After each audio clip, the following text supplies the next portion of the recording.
The bald and wrinkled head wobbled a bit on the thin neck, and his eyes were moist. Abravanel was a very old man.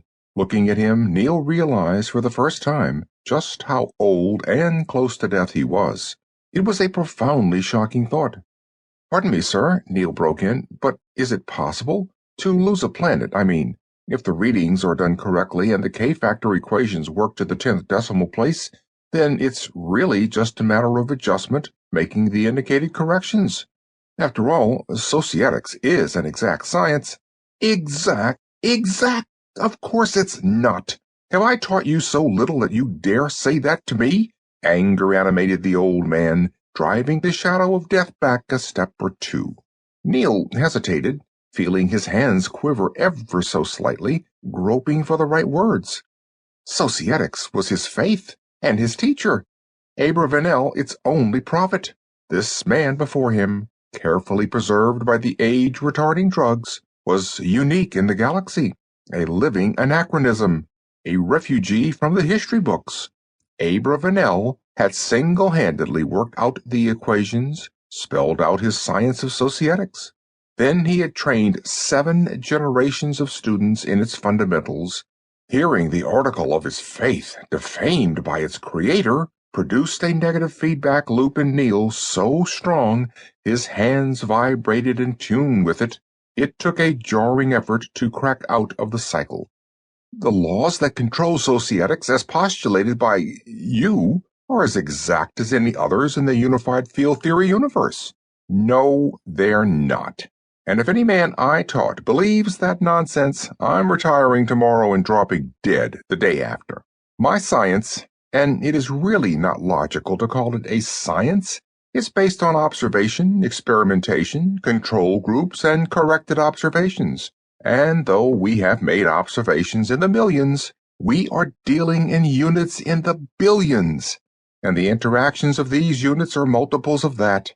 And let us never forget that our units are people who, when they operate as individuals, do so in a completely different manner.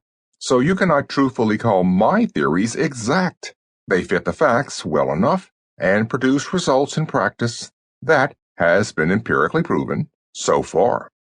Someday, I am sure, we will run across a culture that doesn't fit my rules. At that time, the rules will have to be revised. We may have that situation now on Himmel. There's trouble cooking there. "They have always had a high activity count, sir," Neel put in hopefully. "High, yes, but always negative until now. Now it is slightly positive, and nothing we can do seems to change it. That's why I've called you in. I want you to run a new basic survey, ignoring the old one still in operation, to re-examine the checkpoints on our graphs. The trouble may lie there." Neel thought before he answered, picking his words carefully. "Wouldn't that be a little unethical, sir? After all, Hingley, who is operator there now, is a friend of mine, going behind his back, you know." "I know nothing of the sort," Abravanel snorted. "We are not playing for poker chips or seeing who can get a paper published first. Have you forgotten what societics is?" Neel answered by rote.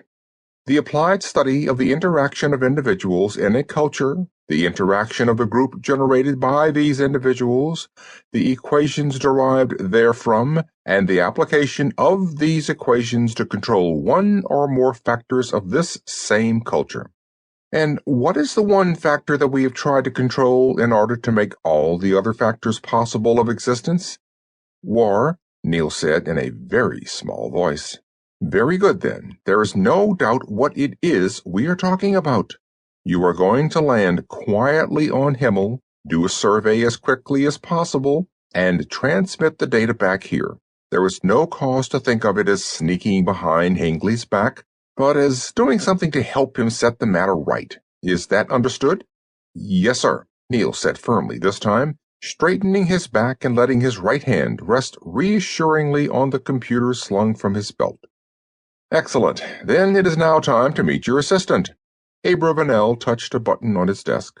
It was an unexpected development, and Neel waited with interest as the door opened.